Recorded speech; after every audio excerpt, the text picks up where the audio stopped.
ನಾವು ಈ ಜಗತ್ತಿಗೆ ಕಾಲಿಟ್ಟಾಗ ಒಂದು ವಿಚಿತ್ರ ನಡೆಯುತ್ತೆ. ಹುಟ್ಟಿದ ಮಗು ಅಳ್ತಿರುತ್ತೆ, ಆದ್ರೆ ಸುತ್ತಮುತ್ತಲಿನವರೆಲ್ಲ ನಗ್ತಾ ಸಂಭ್ರಮಿಸ್ತಾ ಇರ್ತಾರೆ. ಇದು ಪ್ರಕೃತಿಯ ನಿಯಮ. ಆದ್ರೆ ಇಲ್ಲೊಂದು ತುಂಬನೇ ಆಳವಾದ, ನಮ್ಮನ್ನ ಕಾಡುವ ಪ್ರಶ್ನೆ ಇದೆ. ಯಾಕೆ ಹೆಚ್ಚಿನವರು ನಿಜವಾಗಿ ಸಾಯುವ ಮುನ್ನವೇ ಒಳಗೊಳಗೆ ಸತ್ತಿರ್ತಾರೆ? ಕೇವಲ ಉಸಿರಾಡೋದೇ ಬದುಕಲ್ವಾ ಅಲ್ವಾ? ಬನ್ನಿ, ಇವತ್ತಿನ ಈ ವಿಶ್ಲೇಷಣೆಯಲ್ಲಿ ಈ ಸತ್ಯವನ್ನ ಸ್ವಲ್ಪ ಆಳವಾಗಿ ಅನ್ವೇಷಿಸೋಣ. ಜನ್ಮದ ಆ ಮೊದಲ ಕ್ಷಣ ಎಷ್ಟು ಅದ್ಭುತ ಅಲ್ವಾ? ಆದರೆ ಇಲ್ಲಿ ಒಂದು ಭಯಾನಕ ಸತ್ಯ ಅಡಗಿದ. ಹೆಚ್ಚಿನ ಮನುಷ್ಯರು ತಮ್ಮ ಇಡೀ ಜೀವನವನ್ನ ಕೇವಲ ದಿನ ದೂಡುತ್ತಾ ಉಸಿರಾಡುತ್ತಾ ಕಳೆಯುತ್ತಾರೆ ವಿನ ನಿಜವಾದ ಅರ್ಥದಲ್ಲಿ ಬದುಕೋದೇ ಇಲ್ಲ. ಹೌದು, ಕೇವಲ ಬದುಕುಳಿಯೋದಕ್ಕೂ ಅದ್ಭುತವಾಗಿ ಜೀವಿಸೋದಕ್ಕೂ ಅಜಗಜಾಂತರ ವ್ಯತ್ಯಾಸವಿದೆ. ಬಹುತೇಕರು ಕೊನೆಯವರೆಗೂ ಆ ಕೇವಲ ಸರ್ವೈವಲ್ ಅಥವಾ ಬದುಕುಳಿಯುವ ಯಾಂತ್ರಿಕ ಹೋರಾಟದಲ್ಲೇ ಸಿಲುಕಿಕೊಳ್ತಾರೆ. ಇವತ್ತು ನಾವು ಇತಿಹಾಸದಲ್ಲೇ ಅತಿ ಹೆಚ್ಚು ಕನೆಕ್ಟೆಡ್ ಆಗಿರೋ ಡಿಜಿಟಲ್ ಯುಗದಲ್ಲಿ ಬದುಕ್ತಿದ್ದೇವೆ. ಮನುಷ್ಯ ಸ್ಪೇಸ್ಗೆ ರಾಕೆಟ್ ಕಳಿಸೋಷ್ಟು ಬೆಳೆದಿದ್ದಾನೆ. ಆದ್ರೆ ತನ್ನದೇ ಮನಸ್ಸಿನ ಜೊತೆ 5 ನಿಮಿಷ ಶಾಂತವಾಗಿ ಕೂರೋ ತಾಳ್ಮೆ ಕಳೆದುಕೊಂಡಿದ್ದಾನೆ. ಎಲ್ಲರೂ ಸದಾ ಬ್ಯುಸಿ, ಮೆಸೇಜ್ಗಳಿಗೆ ರಿಪ್ಲೈ ಮಾಡೋದ್ರಲ್ಲಿ ಬ್ಯುಸಿ, ಸ್ಕ್ರೀನ್ ಸ್ಕ್ರಾಲ್ ಮಾಡೋದ್ರಲ್ಲಿ ಬ್ಯುಸಿ, ಮತ್ತೆ ಆ ಸರ್ವೈವಲ್ಗಾಗಿ ಬ್ಯುಸಿ. ನಾವು ಮನುಷ್ಯರು ಹಿಂದೆಂದೂ ಇಷ್ಟೊಂದು ಒಂಟಿತನವನ್ನ ಅನುಭವಿಸಿರ್ಲಿಲ್ಲ.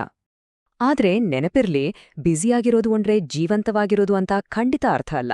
ಸದಾ ಏನಾದ್ರೂ ಒಂದು ಯಾಂತ್ರಿಕ ಕೆಲ್ಸದಲ್ಲೇ ಮುಳುಗಿರೋದು, ಈ ಡಿಜಿಟಲ್ ಲೋಕದ ಗೊಂದಲಗಳಲ್ಲಿ ಕಳೆದುಹೋಗೋದು, ಇದು ಇಂದಿನ ಅತಿದೊಡ್ಡ ಆಧುನಿಕ ಬಲೆ. ನಿಜವಾದ ಜೀವನ ಅಂದ್ರೆ ಪ್ರತಿಯೊಂದು ಕ್ಷಣವನ್ನೂ ಅನುಭವಿಸೋದು, ನಮ್ಮ ಸುತ್ತಲಿನ ಸೌಂದರ್ಯವನ್ನ ಸವಿಯೋದು ಮತ್ತೆ ಆಂತರಿಕ ಶಾಂತಿಯನ್ನ ಕಂಡುಕೊಳ್ಳೋದು. ಸಾವು ಅನ್ನೋದು ಎಲ್ಲರಿಗೂ ಸಹಜ, ಅದು ಖಚಿತ. ಆದ್ರೆ ನಾರ್ಮನ್ ಕಜಿನ್ಸ್ ಅವರ ಆ ಅದ್ಭುತವಾದ ಮಾತುಗಳನ್ನೊಮ್ಮೆ ಗಮನಿಸಿ.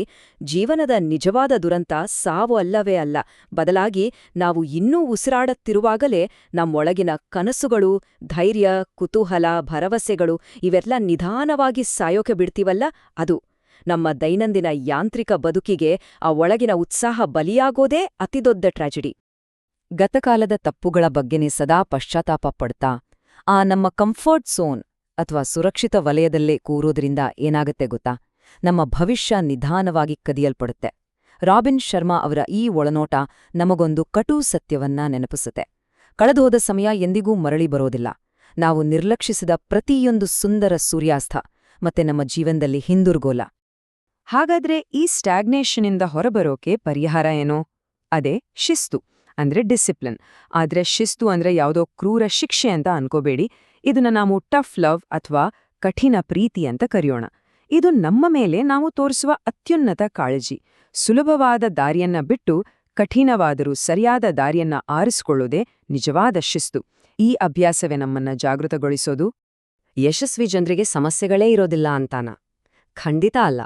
ಆದ್ರೆ ಅವರು ತಮ್ಮ ಕ್ಷಣಿಕ ಮೂಡ್ ಅಥವಾ ಇಮೋಷನ್ಸ್ಗಳಿಗೆ ತಮ್ಮ ದೊಡ್ಡ ಮಿಷನ್ ಅನ್ನ ಬಲಿ ಕೊಡೋದಿಲ್ಲ. ಅವರು ಕೇವಲ ಮೂಡ್ ಆಧಾರಿತರಾಗದೆ ಗುರಿ ಆಧಾರಿತರಾಗಿರ್ತಾರೆ. ಇಲ್ಲೊಂದು ವಿಚಿತ್ರ ಸಂಗತಿ ಇದೆ ಕೇಳಿ. ನಾವು ನಮ್ಮಿಂದ ಹೆಚ್ಚು ಶ್ರಮವನ್ನ ಮತ್ತು ಶಿಸ್ತನ್ನ ನಿರೀಕ್ಷಿಸಿದಷ್ಟು ನಮ್ಮ ಜೀವನ ಮುಂದಕ್ಕೆ ಅಷ್ಟೇ ಸುಲಭವಾಗ್ತಾ ಹೋಗುತ್ತೆ. ದೃಷ್ಟಿಕೋನದ ಶಕ್ತಿಯನ್ನ ವಿವರಿಸುವ ಒಂದು ಅದ್ಭುತ ಕಥೆ ಇದೆ. ಆಸ್ಪತ್ರೆಯ ಒಂದೇ ಕೋಣೆಯಲ್ಲಿ 2 ರೋಗಿಗಳಿರ್ತಾರೆ. ಒಬ್ಬನಿಗೆ ಕಿಟಕಿಯ ಹೊರಗೆ ಕೇವಲ ಒಂದು ಖಾಲಿ ಇಟ್ಟಿಗೆಯ ಗೋಡೆ ಮಾತ್ರ ಕಾಣ್ತಿರುತ್ತೆ. ಅವನು ಸದಾ ಕೊರಗ್ತಾ ಇರ್ತಾನೆ. ಆದ್ರೆ ಮತ್ತೊಬ್ಬ ತನ್ನ ಕಲ್ಪನೆಯಿಂದಲೇ ಅಲ್ಲಿ ಸುಂದರವಾದ ಉದ್ಯಾನವನ, ಆಡುವ ಮಕ್ಕಳನ್ನ ವಿವರಿಸ್ತಾ ಇರ್ತಾನೆ. ಒಂದೇ ಪರಿಸ್ಥಿತಿಯಲ್ಲಿದ್ರೂ ನಮ್ಮ ದೃಷ್ಟಿಕೋನ ಇಡೀ ಜಗತ್ತನ್ನೇ ಹೇಗೆ ಬದಲಾಯಿಸುತ್ತೆ ಅನ್ನೋದಕ್ಕೆ ಇದೊಂದು ಬೆಸ್ಟ್ ಉದಾಹರಣೆ. ನಮ್ಮ ದೈನಂದಿನ ಸಮಸ್ಯೆಗಳು ಬೆಟ್ಟದಷ್ಟು ದೊಡ್ಡದಾಗಿ ಕಾಣಿಸಿದಾಗ ಸ್ಟೀಫನ್ ಹಾಕಿಂಗ್ ಅವರ ಆ ಅದ್ಭುತ ಮಾತುಗಳನ್ನೊಮ್ಮೆ ನೆನಪಿಸ್ಕೊಳ್ಬೇಕು. ಈ ಬೃಹತ್ ಬ್ರಹ್ಮಾಂಡದಲ್ಲಿ ಕೋಟ್ಯಾಂತರ ಗ್ಯಾಲಕ್ಸಿಗಳ ನಡುವೆ ನಾವಿರೋದು ಒಂದು ಅತ್ಯಂತ ಸಣ್ಣ, ಸಾಧಾರಣ ಗ್ರಹದಲ್ಲಿ. ಅನಂತ ಕಾಲದ ಮುಂದೆ ನಮ್ಮ ಈ ದಿನನಿತ್ಯದ ಚಿಂತೆಗಳು ಕೇವಲ ಕ್ಷಣಿಕ ಕಣಗಳಷ್ಟೇ. ಈ ಕಾಸ್ಮಿಕ್ ದೃಷ್ಟಿಕೋನ ನಮ್ಮ ದೊಡ್ಡ ಚಿಂತೆಗಳನ್ನ ಕರಗಿಸಿ ಜೀವನವನ್ನ ತುಂಬಾನೇ ಹಗುರ ಮಾಡುತ್ತೆ. ಜ್ಞಾನವೇ ಶಕ್ತಿ ಅನ್ನೋ ಮಾತನ್ನ ನಾವೆಲ್ಲ ಅನೇಕ ಬಾರಿ ಕೇಳಿದೀವಿ.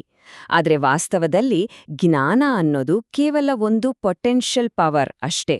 ನಮ್ಮ ಬಳಿ ಎಷ್ಟೇ ಜ್ಞಾನವಿದ್ರೂ ನಾವು ಅದನ್ನ ಕಾರ್ಯರೂಪಕ್ಕೆ ತರೋದ್ವರ್ತು ಅದರಿಂದ ಯಾವ ಪ್ರಯೋಜನವೂ ಇಲ್ಲ. ಯಾವಾಗ ಆ ಜ್ಞಾನದ ಆಧಾರದ ಮೇಲೆ ನಾವು ದಿಟ್ಟ ಹೆಜ್ಜೆ ಇಡ್ತೀವೋ ಆ ಕ್ಷಣದಿಂದ ಮಾತ್ರ ಅದು ನಿಜವಾದ ಶಕ್ತಿಯಾಗಿ ಬದಲಾಗುತ್ತೆ. ನಮ್ಮ ಕನಸಿನ ಹಾದಿ ತನ್ನಿಂದ ತಾನೇ ಮ್ಯಾಜಿಕ್ ತರಹ ಪ್ರತ್ಯಕ್ಷ ಆಗೋದಿಲ್ಲ. ಅದನ್ನ ನಾವೇ ಶ್ರಮದಿಂದ ನಿರ್ಮಿಸ್ಕೋಬೇಕು. ಹಂತ ಹಂತವಾಗಿ ನಮ್ಮ ಪ್ರತಿಯೊಂದು ಭಯವನ್ನ ಮೆಟ್ಟಿ ನಿಲ್ಲುವ ಮೂಲಕ ಮತ್ತು ಪ್ರತಿದಿನ ಸರಿಯಾದ ಆಯ್ಕೆಗಳನ್ನ ಮಾಡುವ ಮೂಲಕ ಆ ದಾರಿಯನ್ನ ಸೃಷ್ಟಿಸಬೇಕು. ಹೊಸ ಸಾಗರಗಳನ್ನ ಅನ್ವೇಷಿಸಲು ಸೇಫ್ ಆಗಿರೋ ಕರಾವಳಿಯನ್ನ ಬಿಟ್ಟು ಧೈರ್ಯದಿಂದ ನಾವು ಹೊರಡಲೇಬೇಕು. ನಮ್ಮ ಜೀವನಕ್ಕೆ ನಾವೇ ಸಿಇಒ ಆಗಬೇಕು. ಅಂದ್ರೆ ಇನ್ಮುಂದೆ ಯಾವುದೇ ಎಕ್ಸ್ಕ್ಯೂಸ್ಗಳಿಲ್ಲ, ಬೇರೆಯವರನ್ನ ದೂಷಿಸುವಂತಿಲ್ಲ ಮತ್ತು ಆಟೋಪೈಲಟ್ನಲ್ಲಿ ಯಾಂತ್ರಿಕವಾಗಿ ಬದುಕುವಂತಿಲ್ಲ. ದಿನದ ಮೊದಲ 30 ನಿಮಿಷಗಳನ್ನ ಪ್ಲಾಟಿನಂ 30 ಅಂತ ಕರೀತಾರೆ. ಆ ಸಮಯದಲ್ಲಿ ಒಳ್ಳೆಯ ಆಲೋಚನೆಗಳನ್ನ ಮಾಡೋದು ಮತ್ತು ಸರಿಯಾದ ದಿನಚರಿಯನ್ನ ರೂಢಿಸ್ಕೊಳ್ಳೋದು ಬಹಳ ಮುಖ್ಯ. ಯಾಕೆಂದ್ರೆ ನಮ್ಮ ದೈನಂದಿನ ಅಭ್ಯಾಸಗಳೇ ನಮ್ಮ ಭವಿಷ್ಯವನ್ನ ನಿರ್ಧಾರಿಸ್ತವೆ. ಪ್ರಸಿದ್ಧ ಸಾಹಿತಿ ಜಾರ್ಜ್ ಬರ್ನಾರ್ಡ್ ಶಾ ಅವರ ಮರಣಶಯ್ಯೆಯ ಮೇಲಿನ ಆ ಮಾತುಗಳು ನಮ್ಮನ್ನ ತೀವ್ರವಾಗಿ ಎಚ್ಚರಿಸುತ್ತವೆ. ಜೀವನದ ಕೊನೆಯ ಕ್ಷಣದಲ್ಲಿ ಕಾಡುವ ಅತಿ ದೊಡ್ಡ ಭಯ ಅಂದ್ರೆ ನಾನೇನಾಗ್ಬಹುದಿತ್ತೋ ಅದನ್ನ ಸಾಧಿಸಿಲ್ಲವಲ್ಲ ಅನ್ನೋ ಪಶ್ಚಾತ್ತಾಪ. ನಮ್ಮೊಳಗಿನ ಸಂಪೂರ್ಣ ಸಾಮರ್ಥ್ಯವನ್ನ ಬಳಸಿಕೊಳ್ಳದೆ ಜೀವನವನ್ನ ಮುಗಿಸುವುದು ನಿಜಕ್ಕೂ ಅತ್ಯಂತ ನೋವಿನ ಸಂಗತಿ. ಹಾಗಾದ್ರೆ ಕೊನೆಯದಾಗಿ ನಾವು ಈ ಭೂಮಿಯನ್ನ ನಿರ್ಗಮಿಸಿದಾಗ ಯಾರು ಅಳ್ತಾರೆ?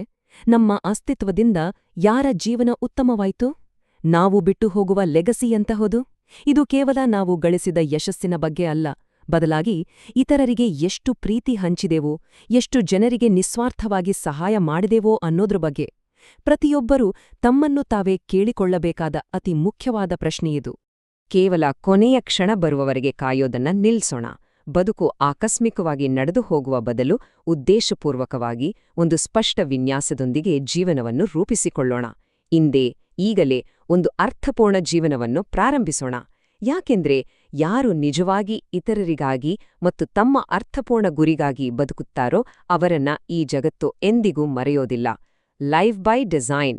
ಮುಂದೆ ಏನಾಗ್ಬೇಕು ಅನ್ನೋದು ನಮ್ಮ ಕೈಯಲ್ಲೇ ಇದೆ.